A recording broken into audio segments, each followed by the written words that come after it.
Buenas noches, Patricia Bullrich. Patricia, buenas noches. Buenas noches. La primera pregunta que le quiero hacer se refiere a unas peleas que hay por esta droga envenenada que mató a mucha gente, es una desgracia.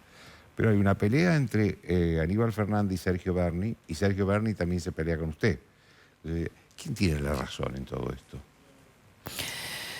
Bueno, en primer lugar me parece un despropósito total y absoluto que en este momento, en el que tiene que haber una investigación conjunta entre la nación, las provincias, porque no solamente la provincia de Buenos Aires, también está en Santa Fe, en Rosario, haya una decisión de pelearse en vez de una colaboración en conjunto, mientras ha habido la cantidad de muertos que ha habido y hay todavía internados y no se sabe el nivel de dispersión de este opioide que ha sido colocado en la cocaína. En los dos casos ha sido en cocaína.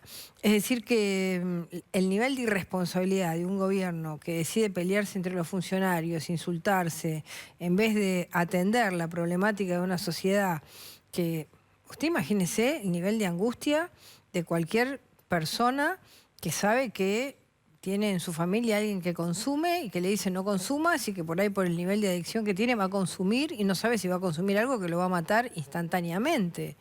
Y en esto, estos dos señores peleándose. ¿En qué tenemos razón nosotros? Bueno, nosotros tenemos razón en que en la Argentina se había hecho una política contra el narcotráfico total y absolutamente sistemática. ¿Eso se cambió con este gobierno? Totalmente, totalmente. ¿No se persigue más al narcotráfico? Este gobierno la abandonó. Empezó con Frederick en el Ministerio de Seguridad, bajando de nivel la Subsecretaría de Narcotráfico, que era un lugar estratégico en el combate contra el narcotráfico, en la investigación de este tipo de nuevos fenómenos. Esa subsecretaría sacó uno de los decretos más complejos, que hoy es modelo en el mundo. Un decreto que demoramos 2 años y medio en hacerlo, porque todas las nuevas drogas de diseño y las mezclas de las drogas hacían que cuando se hacía una lista de estupefacientes nuevos cada vez que aparecía uno. Pero a un estupefaciente le cambiaban una molécula o a un precursor químico le cambiaban una molécula y se le cambiaba el nombre. Por eso que es tan difícil encontrar qué droga exacta es la que está, qué opioide es el que está ahora. Entonces, ¿qué hicimos nosotros? Venía un juez y decía, el abogado le decía, no, pero esta sustancia no es la que está en la lista. Y entonces el juez decía, no lo puedo condenar. ¿Pero cómo no lo puede condenar si es evidente que eso es una droga? Sí, pero no está en la lista. Entonces, ¿qué hicimos nosotros? Hicimos algo estratégico que fue copiado por todos los países latinoamericanos. Fuimos felicitados por las agencias antidroga de todo el mundo porque hicimos junto al CONICET un trabajo de familias. La familia de los opioides, la familia de las metanfetaminas. No, para que ningún juez pueda escaparse porque esta droga no está... Exactamente. Un trabajo entre la subsecretaría que la conducía Martín Berrier, que estuvo ahora 1 año estudiando en Inglaterra, acaba de llegar hace una semana, y el CONICET, donde se fue hasta el último detalle para que no se pierda ninguna posibilidad. Ahí nosotros hicimos este trabajo para que no se escapen los narcotraficantes de la justicia y además porque la DEA nos advirtió de lo que estaba sucediendo en Estados Unidos, que era una crisis similar a la de los 80 con el crack, a partir de una nueva droga, que era el fentanilo, que tiene miles de nombres, y son los opioides en general, que estaba generando una pandemia de muertes por sobredosis o por intoxicación en los Estados Unidos y también en Canadá, y que lo estaba manejando el cartel de Sinaloa en México, porque genera un nivel de adicción mucho más grande. Entonces se genera una cadena de comercialización mayor por el nivel de adicción que genera la droga. Es decir, no se cortan los clientes. ¿Qué pasó con ese decreto? Ese decreto está vigente. Pero lo que le quiero decir es que el trabajo serio que se hizo va acompañado de otro trabajo, que es que cuando entran las sustancias a la Argentina, uno tiene que analizar qué cantidad de sustancia existe en el uso normal de los mercados, normales, porque la efedrina se utiliza... Los laboratorios medicinales. Todas las drogas que se utilizan para el corte, o el cloro, o digamos, cloruro de sodio, todo se utiliza para algún tipo de cuestión legal, ¿no? De remedio, de la química, de las pesticidas, de todo tipo de productos. Entonces, el problema que vemos acá es que hay o una desviación del mercado legal al mercado ilegal, que es lo que tiene que controlar, era lo que controlaba la Subsecretaría de Lucha contra el Narcotráfico y la dirección. ¿No se está haciendo ahora? Bueno, a ver, esta droga había que controlarla como nada, con toda la fuerza, porque es la droga que generó la mayor cantidad de muertes por droga en los últimos años en Estados Unidos y Canadá. El fentanilo o cualquier opioide de estas familias que yo le describía, cualquiera, porque son drogas que hay que usarlas en micro gotas, digamos, instantáneamente generan paros cardíacos cuando las drogas son mal utilizadas, o la persona que las fabrica no sabe qué dosis usar, o la que la consume más de la cantidad que tiene, porque quizás ni sabían lo que tenía dentro.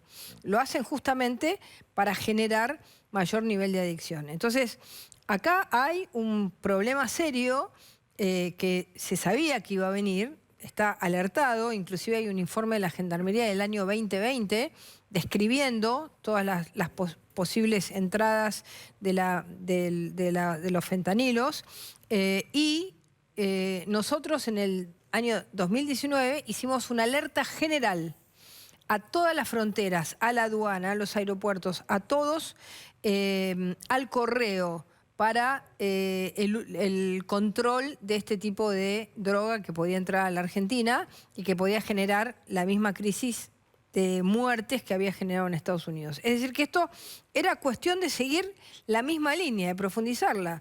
Yo hoy estaba mirando... ¿Usted cree que esa línea no se profundizó? No, para nada. Por ejemplo, desde el momento que nosotros dejamos el gobierno, seguramente hay nuevas familias o nuevas drogas que han sido modificadas, o nuevas familias, como nosotros planteamos. ¿Eso es responsabilidad de quién? ¿De Aníbal Fernández? Eso es responsabilidad del Ministerio de Seguridad. El Ministerio de Seguridad, tanto Frederick como Fernández, deben de estar permanentemente analizando cada pieza de droga que se encuentra en la Argentina, con qué sustancia de corte se le encuentra, o en la metanfetamina, qué tiene adentro la pastilla, y sumarlo inmediatamente a una lista, ¿no? O a una nueva familia, como hicimos nosotros con el CONICET, de nuevas drogas que aparecen. Eso es lo que permite que exista un control y uno pueda decir, bueno, a ver, este laboratorio importó tal droga. Bueno, ¿cuánto utiliza? ¿No? Entonces el laboratorio tiene que ir y decir, yo utilizo tantos gramos por año, porque es así, son porciones mínimas, es decir, se habla de porciones muy chicas. Entonces, que fue lo mismo que la efedrina. En la efedrina se usaban 1000 kilos años y de golpe entraron 10.000, ¿no? Es decir, fue como un salto exponencial. ¿Con estos opiáceos? Sí, acá pasó lo mismo. Es decir, ellos han dicho que es por la utilización en pandemia, pero cuando uno analiza y recibe todos los informes, inclusive de afuera del país, se da cuenta que en cualquier lugar del mundo no ha habido un salto exponencial como el que existió en la Argentina. Inclusive cuando uno mira el año 2020, donde está la mitad de los muertos que tuvo la Argentina, y mira el 2021, se da cuenta que de 300.000 se pasa a 1.300.000. Ahora, ¿se desvió droga de ahí o no? Eso es importación de esas drogas. La importación es normal. El tema es cuánto son elementos medicinales. Claro, el tema es cuánto se desvía y si la cantidad que entró es la cantidad adecuada, o algunos compraron, aprovechando que había una situación confusa de cuánto se podía utilizar, y desviaron drogas que entraron al mercado legal. Porque en general, los más perjudicados y los que más, digamos, adictos en la cuestión del fentanilo y de todos los opioides que se utilizan, son los mismos trabajadores de salud. Los trabajadores de salud, y sobre todo en Estados Unidos, son los primeros que digamos, tienen niveles de adicción con estas drogas. Entonces, ¿qué es la crítica que nosotros hacemos? No haber seguido una línea de lucha contra el narcotráfico, haber desarmado la Subsecretaría de Lucha contra el Narcotráfico, haberse peleado desde el primer día entre el gobierno nacional, acuérdense que también Frederick se peleaba con Bernie, entre el gobierno de la provincia, no haber ayudado nunca a la provincia de Santa Fe y sobre todo a Rosario, haber mandado gendarmes a Rosario para que... ¿Eso no hizo nunca el gobierno este? No, mandaron 300 gendarmes. Yo estuve por lo menos 3 veces en Rosario en estos últimos años y he hablado con muchos gendarmes y además me lo cuentan nuestros candidatos, nuestros senadores, nuestros diputados. Están pidiendo licencia de conducir. Una fuerza especializada en la lucha contra el narcotráfico pidiendo licencia de conducir en la entrada de Rosario. Es una vergüenza. ¿Y cómo? El mismo ministro... ¿Por qué piden licencia de conducir? Porque no los dejan actuar. Porque no creen en la lucha contra el narcotráfico. Porque en realidad... ¿Y por qué no? A ver, esto es importante. ¿Por qué el gobierno no cree en la lucha contra el narcotráfico? Bueno, porque ellos... Es decir, a ver, Bernie dice, la pelea está perdida de entrada. Con lo cual no hay que dar ninguna batalla. Ahora, es verdad. Ahora, es como digamos, la lucha contra el fuego. Uno puede decir, sí, bueno, todos los años se incendian X cantidad de hectáreas, ¿no? Ahora, ¿qué es lo que uno tiene que hacer? Estar preparado para combatir ese fuego permanentemente, no dejarlo crecer, no dejarlo expandir. Bueno, esto es lo mismo, uno tiene que estar preparado para combatir permanentemente el narcotráfico, porque eso significa muerte, significa, digamos, apropiación de espacios territoriales, significa familias que se enriquecen con la muerte de la gente, significan gastos enormes en salud y destrucción de familias por chicos o gente adicta. Significa problemas en el tráfico, porque una persona que maneja con efectos de droga es un enorme peligro. Entonces, todo eso que le genera a la sociedad es lo que uno tiene que evitar con una verdadera lucha contra el narcotráfico. Déjeme que la lleve a otro tema. El presidente estuvo en estos días en gira en Rusia, en China. Supongo que usted vio el encuentro con Putin, el encuentro con el presidente chino, Xi Jinping. ¿Qué le pareció todo eso? A mí me parece que la Argentina es un país multilateral. No se puede arrodillar frente a Putin, ni puede, digamos, hacerse el chino frente a los chinos, digamos, haciendo, digamos, un gesto como de humillación. Nosotros somos occidentales, tenemos otras prácticas y la verdad es que a mí me dio vergüenza que nuestro presidente, frente a Putin, critique a Estados Unidos y al Fondo Monetario, siendo además Rusia parte del Fondo Monetario, ¿no? Digamos, es algo que no se hace, porque es lo mismo que ir a Estados Unidos y criticar a Rusia. Uno dice, bueno, Argentina tiene buenas relaciones con Estados Unidos y tiene buenas relaciones con Rusia. Nosotros somos multilaterales, pero vivimos en un continente, tenemos una determinada cultura. Va a Rusia en el medio de una tensión bélica con Ucrania, con la posibilidad de que Rusia vuelva a la lógica de la guerra.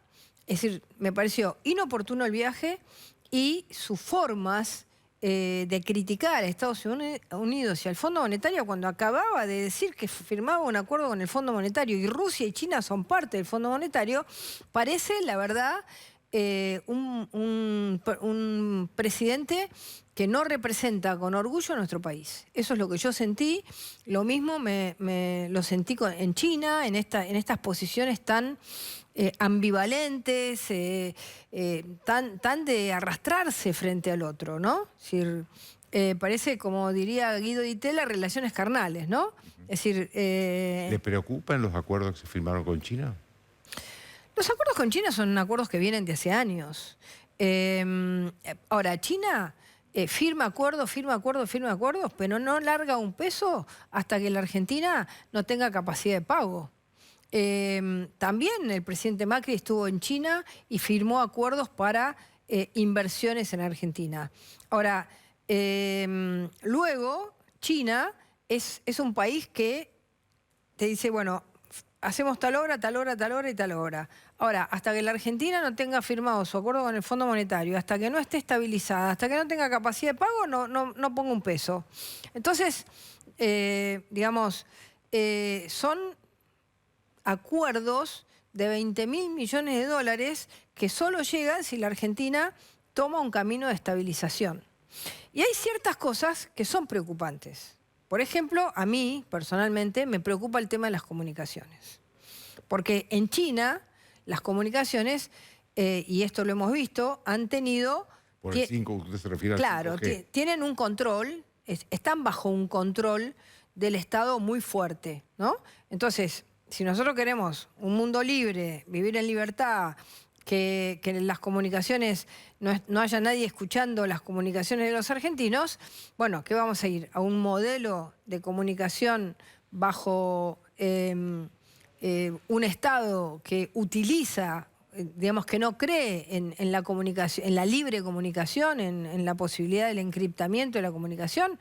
Bueno, a mí ese modelo creo que no es para los argentinos. Nosotros creemos en la libertad, creemos en que nuestra comunicación tiene que ser, digamos, como dice nuestra Constitución, ¿no es cierto? Es decir, la comunicación es algo íntimo y que no puede estar interferido por el Estado a menos que un juez decida. No me gustaría que haya un Estado atrás que pueda escuchar las comunicaciones argentinas. Ese es un tema a debatir, que es fuerte, porque tiene que ver con nuestro modelo constitucional. De todos modos, todos los acuerdos internacionales tienen que ser aprobados por el Congreso.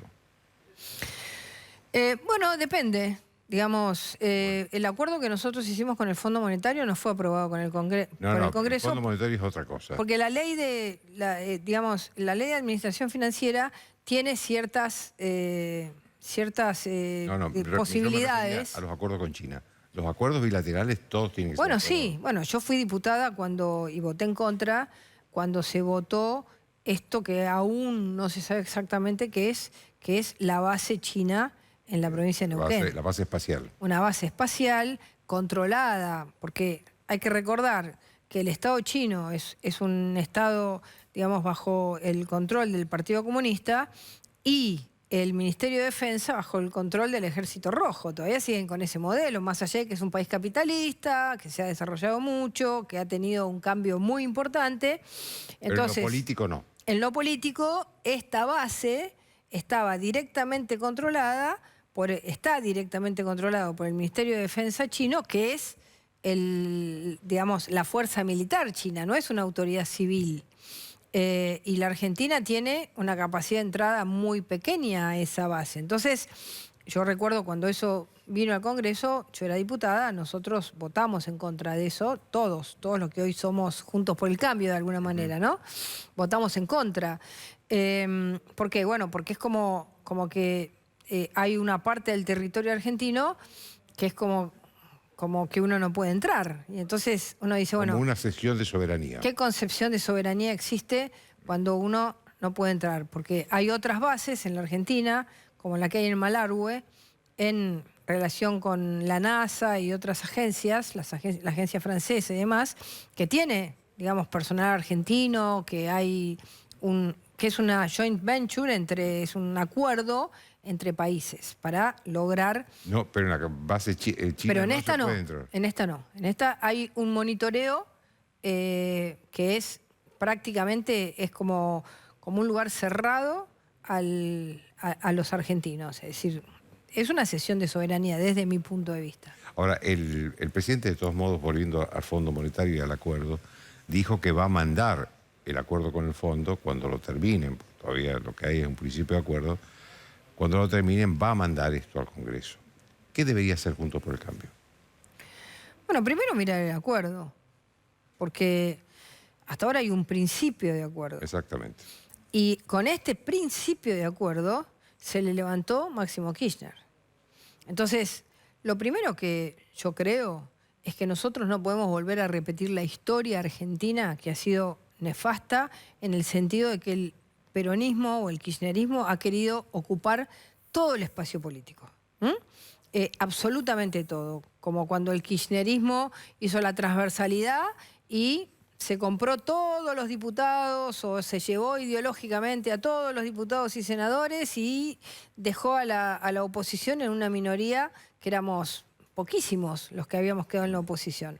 Entonces, ahora que hemos logrado tener, digamos, un sistema político en la que existe el peronismo, kirchnerismo y existe, digamos, Juntos por el Cambio, los republicanos, los liberales, digamos, un núcleo que conforma una idea de país, que ellos vuelvan a querer correrse como una mancha de aceite y ocupar todo el espacio político, a mí me parece que sería un retroceso muy fuerte de la posibilidad de volver a un gobierno con valores democráticos, republicanos en la Argentina. No me gusta dejarlos, digamos, ocupar todo el espacio político. Me parece que es volver a una lógica muy antidemocrática, que es distorsionar nuestro sistema político. Entonces, yo creo que tenemos que hacer todo el esfuerzo para que ellos se hagan cargo in totum de lo que le dieron a la ciudadanía como opción de poder, como opción de gobierno. Ellos se presentaron todos juntos, Máximo se abrazaba con Fernández, Fernández con Cristina, decíamos somos lo mismo.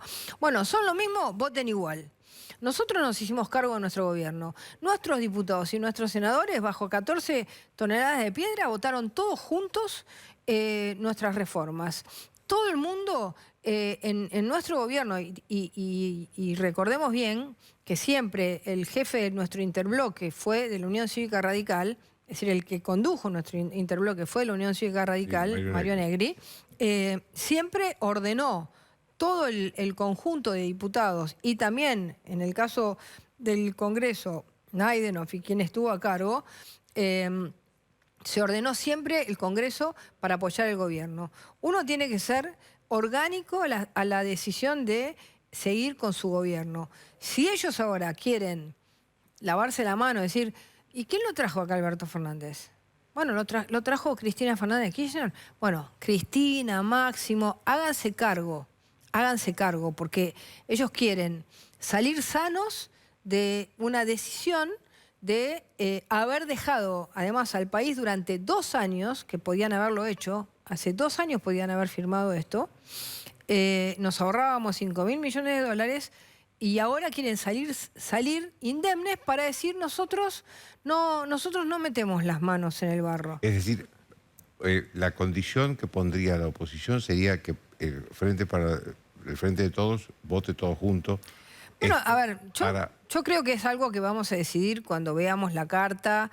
Me parece que nosotros somos responsables, no vamos a llevar la Argentina al default, pero por lo menos desde mi parte yo quiero aclarar y decirle a la ciudadanía que es muy importante que nosotros cuidemos el espacio republicano, democrático que hemos construido y que no se comience a generar este doble rol de un peronismo que vuelve de nuevo a querer aparecer por todos lados y dividirse para reinar. Eso es lo que digo. Es decir, no estoy condicionando esto al voto. Estoy diciendo, tengamos cuidado con estas maniobras de deslinde de determinados sectores y que dejan digamos, porque hoy hay más gobernabilidad porque existimos nosotros. Porque cuando el peronismo fue oficialismo y oposición, siempre hubo crisis. Ahora que existimos nosotros, hay más gobernabilidad. Entonces, esa gobernabilidad es porque hay futuro de que nosotros seamos gobierno.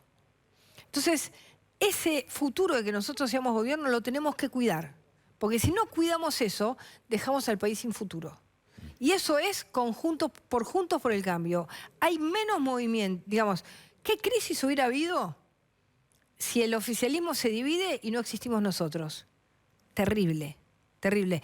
¿Qué fue? Un movimiento pequeño. ¿Por qué? Porque estamos nosotros como esperanza.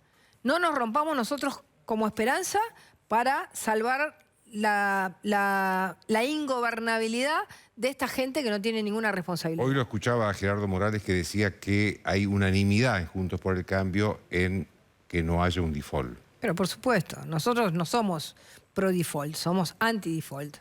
Pero yo lo que quiero plantear es que también hay que, digamos, por supuesto que tenemos que analizar las condiciones. Ahora, si el gobierno firma un acuerdo que todavía no lo conocemos, pero ya empieza a decir, bueno, todo el ajuste de tarifas va para la clase media y nada más que para la clase media.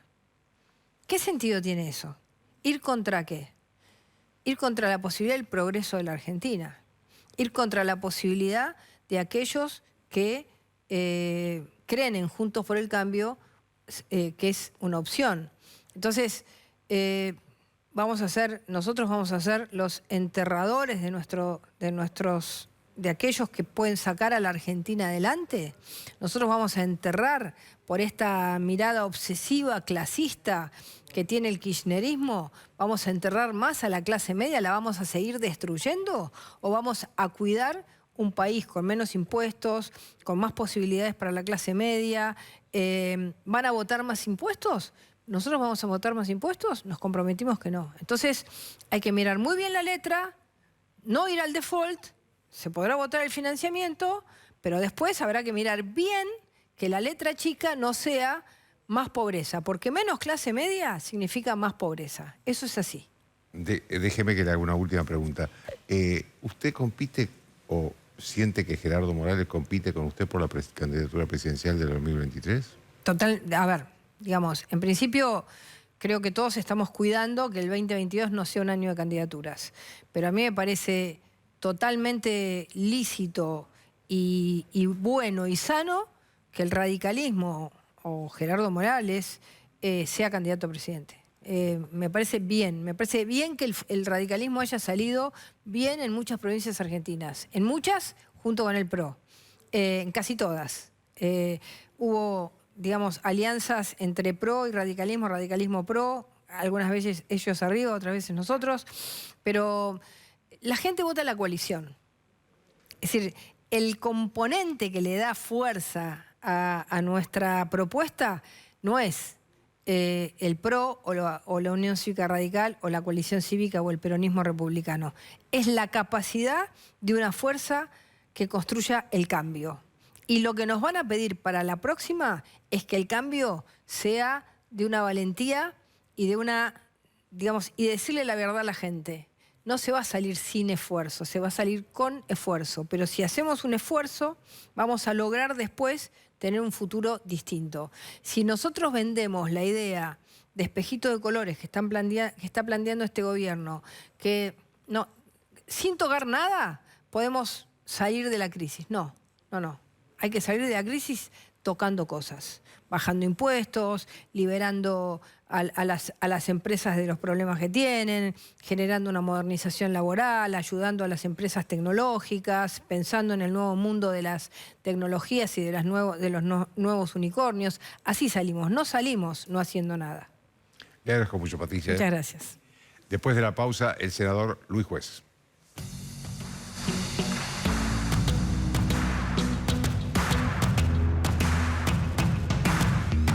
Auspician desde el llano.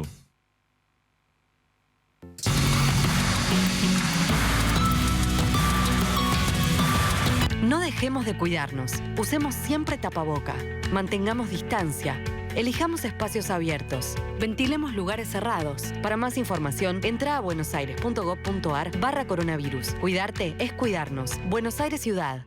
Todos sabemos lo que representa para la logística de una empresa una flota moderna de vehículos. Por eso, a la hora de renovar el parque automotor, piense en el especialista. Nadirán Mercado, subastas online. Grupo Petersen, desde 1920, construyendo el país. 6, 5, 4, 3, 2, 1, 15.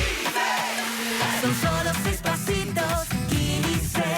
6, 5, 4, 3, 2, 1, 15.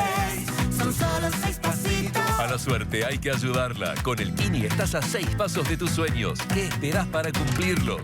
6, 5, 4, 3, 2, 1, 15.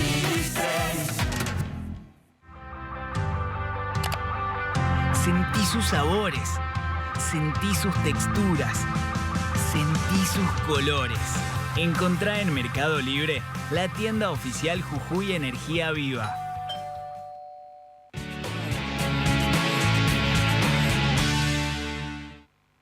Argentina debe conquistar nuevos mercados para converger con las economías más desarrolladas. Adrián Mercado cuenta con portfolios de inversión, agroindustriales, regionales, de logística, turísticos y portuarios, yacimientos de litio y otros minerales. Llegó la hora de invertir con el que sabe. Llegó la hora de Adrián Mercado Comex.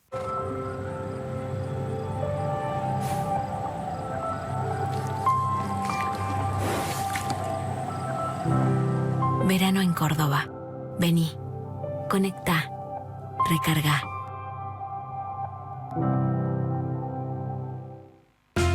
Cumplimos años y lo que nos impulsa a mejorar es saber que todo lo que hacemos es para cumplir siempre con vos. OSPE, 25 años dedicados a cuidarte.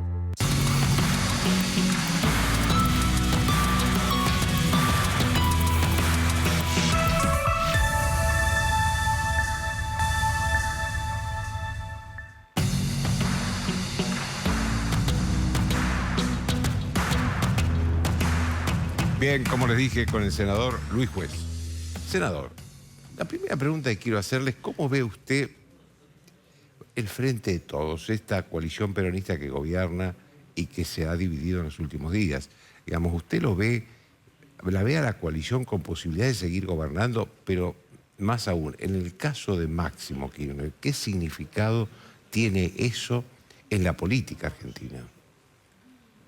Tiene una trascendencia increíble. No estamos hablando de un diputado común y silvestre. Estamos hablando de Máximo Kirchner, el hijo de Néstor, el hijo de Cristina, la vicepresidenta.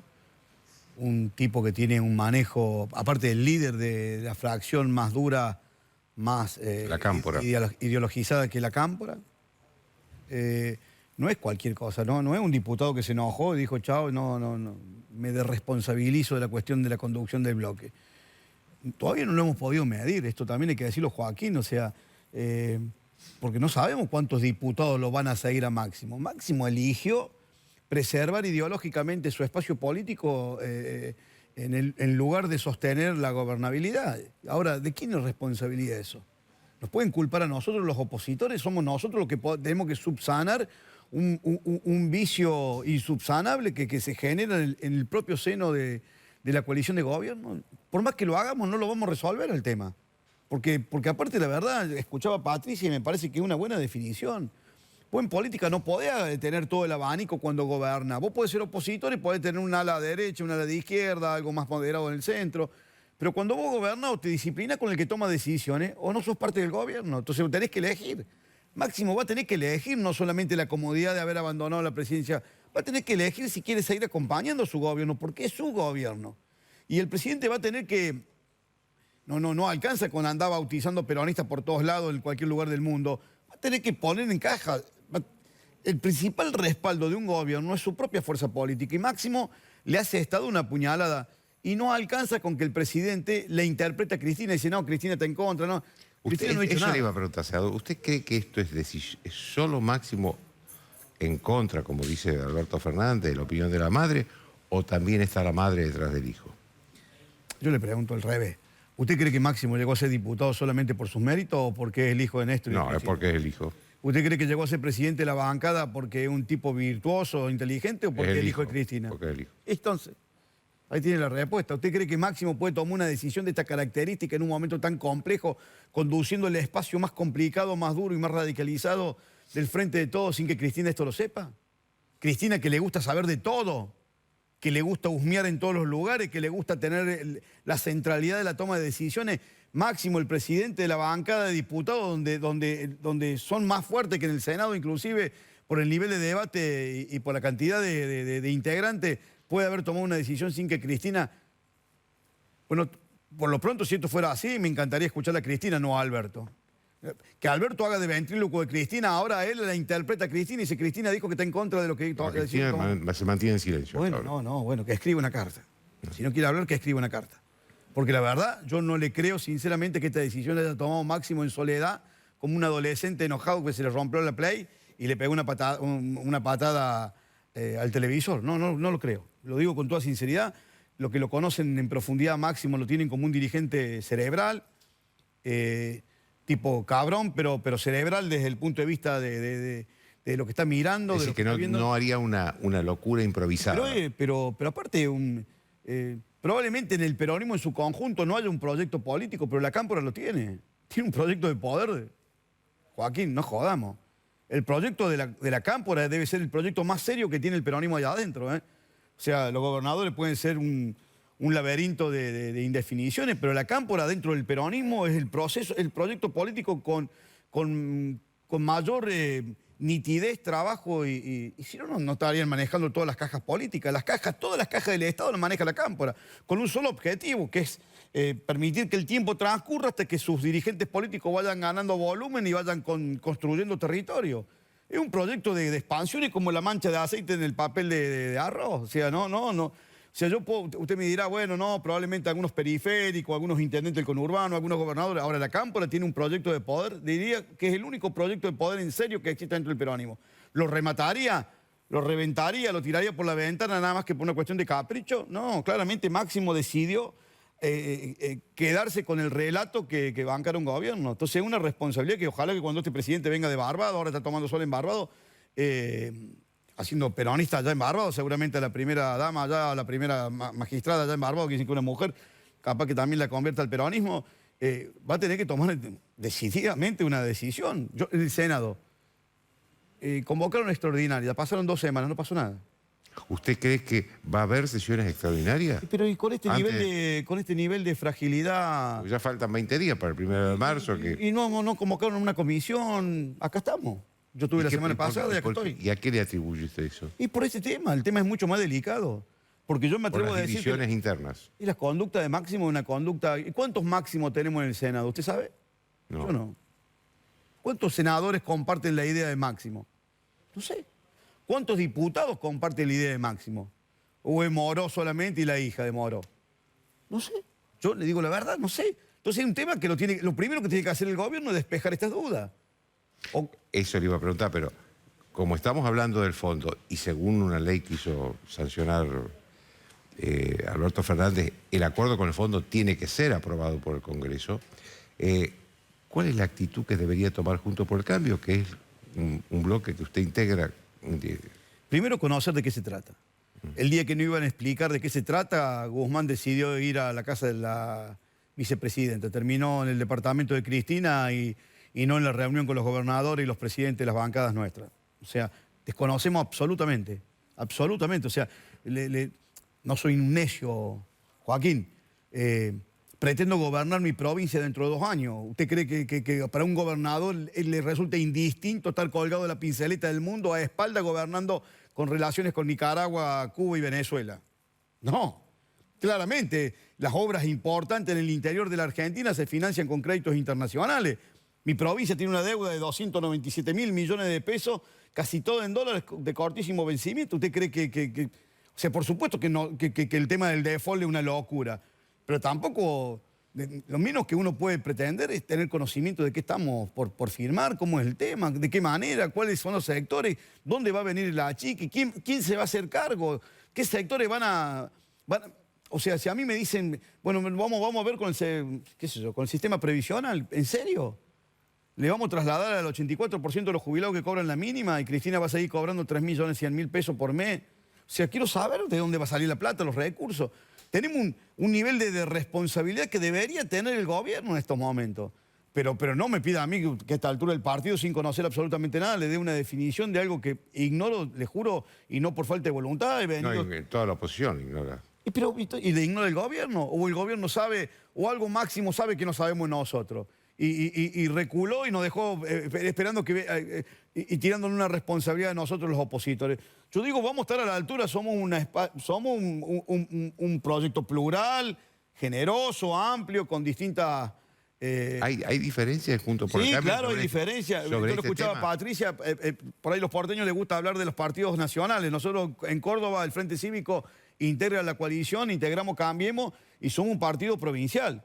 Con lo cual, ¿qué quiero decirle? También hay un montón de partidos que integran, pero así todos tenemos una pertenencia, tenemos una idea, tenemos una responsabilidad, somos un espacio terriblemente republicano, sabemos el momento que está viviendo la Argentina, tenemos una cuota de responsabilidad que me encantaría que la tuviera el oficialismo, pero esa responsabilidad también nos obliga por lo menos a conocer de qué se trata, ¿no?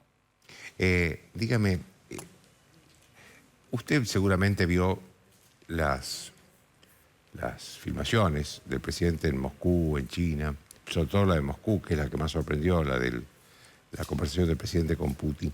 ¿Qué opinión sacó de eso? No, me dio mucha vergüenza. Mucha vergüenza. Estaba hablando como si estuviera en una unidad básica, en el Instituto Patria, tratando de conmoverlo a Putin, un agente de lo más entrenado de la KGB. Me pareció, lo digo, perdóneme que se lo plantee así con tanta franqueza en cordobés básico, me pareció un deleznable.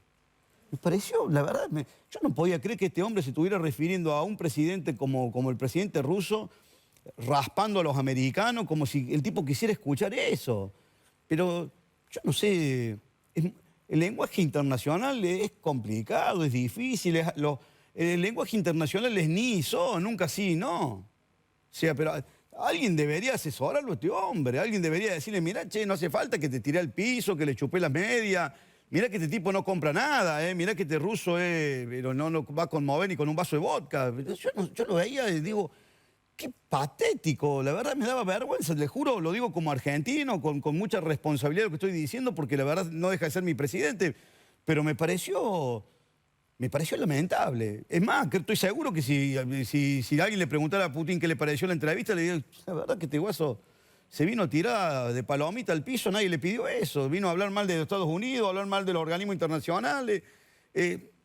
La verdad, aparte comparto el argumento de la inoportunidad del momento del viaje, en un momento que todo el mundo mira a Rusia como un país invasor, a punto de decretar una guerra a un país fronterizo, con un altísimo nivel. Yo no sé, la verdad lo digo, creo que el momento fue horrible, creo que la forma fue absolutamente impropia, creo que el contenido de la relación con el gobierno ruso no tuvo... Yo no sé qué nos hemos traído de Rusia, pero la verdad lo que se alcanzó a ver del presidente, yo no puedo creer que, lo digo con todo respeto, Joaquín, que el presidente aproveche una reunión con el presidente de Rusia parecía que le estaba hablando a Cristina. Parecía que Cristina estaba al frente del televisor a ver qué le dice. Entonces Alberto tiene estas cosas, permanentemente estaba intentando que a Cristina le llegue el mensaje de qué está haciendo. Entonces le estaba diciendo cosas que seguramente para el oído de Cristina no eran agradables, pero para la política internacional, para las relaciones internacionales, para las relaciones bilaterales con Rusia y Argentina eran absolutamente incómodas. Y para la forma, porque no es que vos te vas a Rusia y sos un país que integraste en algún momento en la Unión de Repúblicas Socialistas Soviéticas.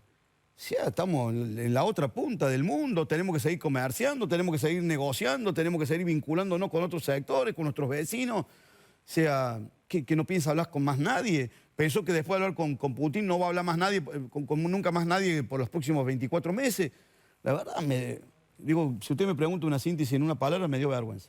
Ahora, le quiero hacer una última pregunta que es sobre Juntos por el Cambio. Y ¿usted cree que va a haber una posición, digamos, al final, cuando haya que votar el acuerdo, si es que hay acuerdo, porque estamos ante un principio de acuerdo, hay que esperar el acuerdo final? ¿Usted cree que va a haber una posición unánime del Juntos por el Cambio? ¿No va a haber fisuras, no va a haber ruptura? Bueno, vamos a intentarlo. Vamos a intentarlo. Vamos a intentarlo, hay predisposición, hay miradas distintas sobre el mismo tema. Hay que decir la verdad, hay algunas miradas un poco más incisivas que otras. Yo creo que nosotros tenemos que ser cuidadosos. Si queremos gobernar el 2023, no es lo mismo gobernar este país en default que gobernarlo con un acuerdo pero tampoco podemos firmar un compromiso que es de impredecibles consecuencias. Tenemos un compromiso, creo que lo dijo Patricia, yo fui candidato a senador y me comprometí en mi provincia a no votar impuestos.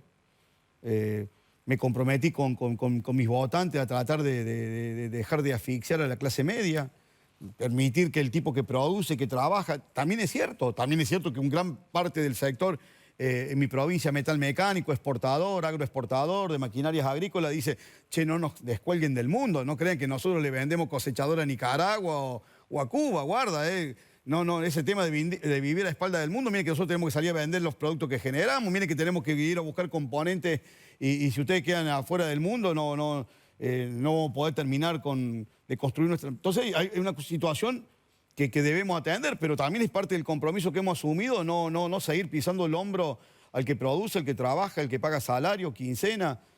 Así que estamos en una situación, vamos a hacer un gran esfuerzo, quiero decirle, quiero que lo sepa.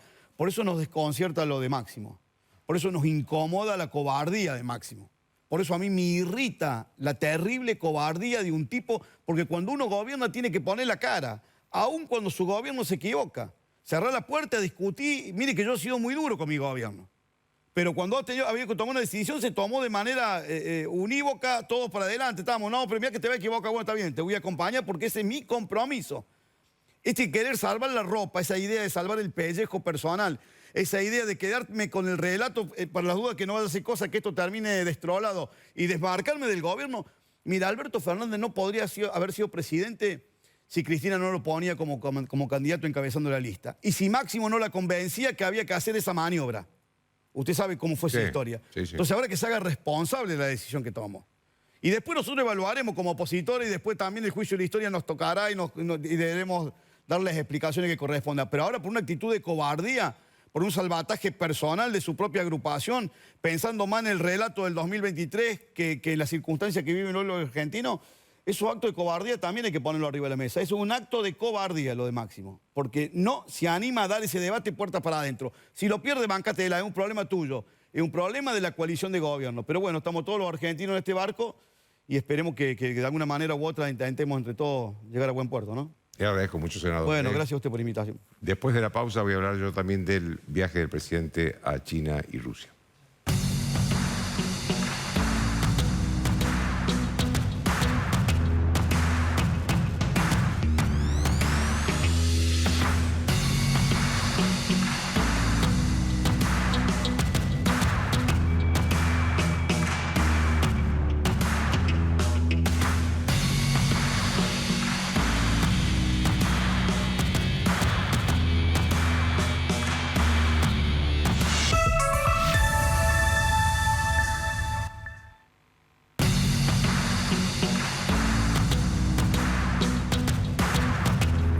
Bien, hay que hacerse dos preguntas, yo creo, fundamentales. Primero, la primera pregunta es si era necesario que el presidente le ofreciera a Putin que la Argentina fuera la puerta de entrada de Rusia a América Latina. La segunda pregunta es si era necesario que el presidente hablara mal de Estados Unidos delante nada menos que de Putin. La primera pregunta tiene una respuesta fácil. Tiene una respuesta fácil porque ni Putin le pidió al gobierno de Alberto Fernández que sea la puerta de entrada de Rusia en América Latina, ni ningún país latinoamericano le pidió al gobierno de Alberto Fernández que sea la puerta de entrada a Rusia. ¿Por qué lo hace el presidente? A ver, yo creo que esas cosas irresponsables, esas cosas de los que quieren mostrar una influencia que en realidad no tienen. Pero hay una pregunta más importante en este tema. La sociedad argentina quiere una alianza estrecha con un déspota que vigila, persigue, tortura y mata a sus opositores. Yo estoy convencido que la mayoría de la sociedad argentina no quiere eso. Quiere relación con países normales, democracias normales, como las europeas, la de Estados Unidos, la de Uruguay, la de Chile, inclusive la de Brasil. Pero no con estos déspotas que vigilan, torturan y matan. La segunda pregunta, que es si era necesario que el presidente hablara mal de Estados Unidos delante de Putin, necesito que se cuenten algunas cosas.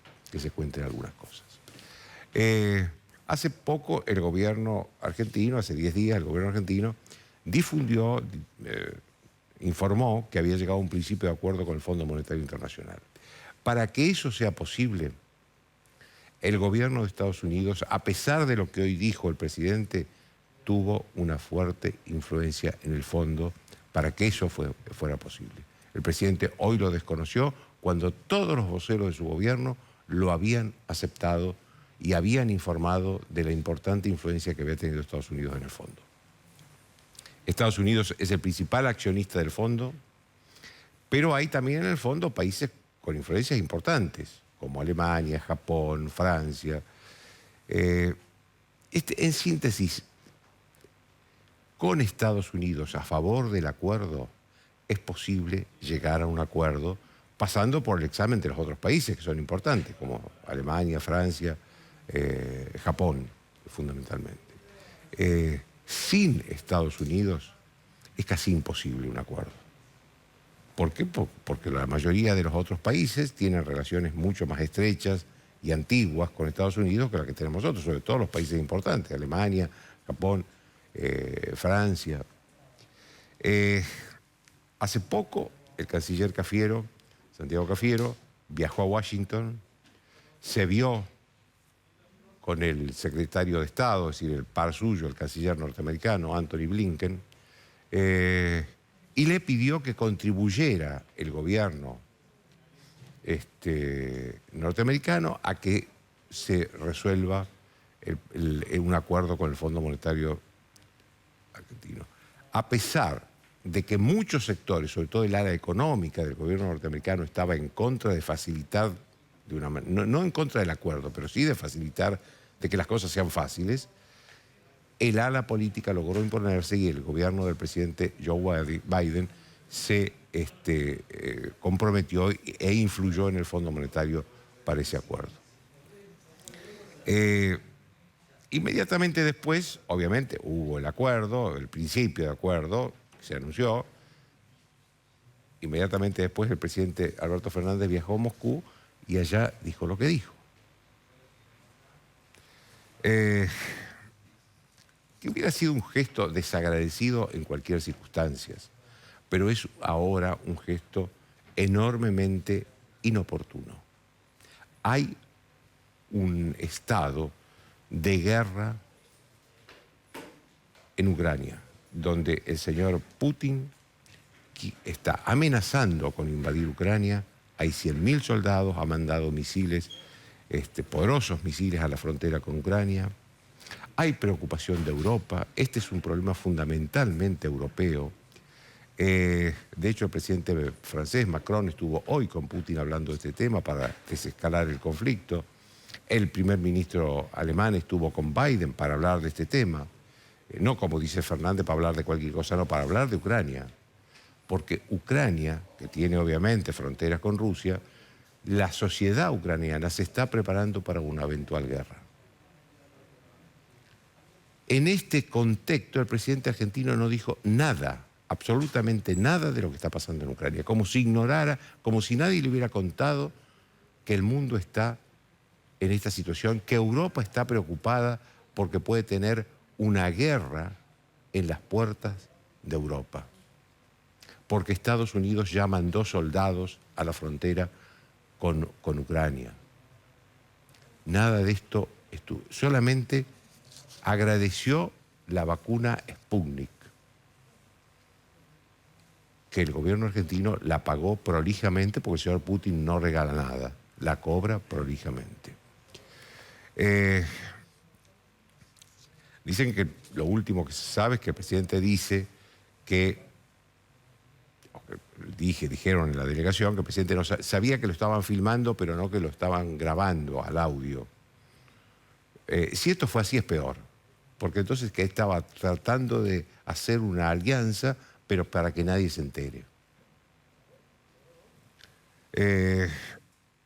Ahora falta saber qué va a hacer Estados Unidos en el Fondo Monetario. Esta es la pregunta clave, después de la decepción que ha provocado Alberto Fernández. Porque vuelvo a repetir un punto crucial. Lo que hay con el fondo es un principio de acuerdo. El acuerdo real y definitivo todavía falta. El presidente en este viaje se alejó de los que lo ayudaron al principio de acuerdo. No sabemos a cambio de qué. Pero seguramente fue un mal negocio.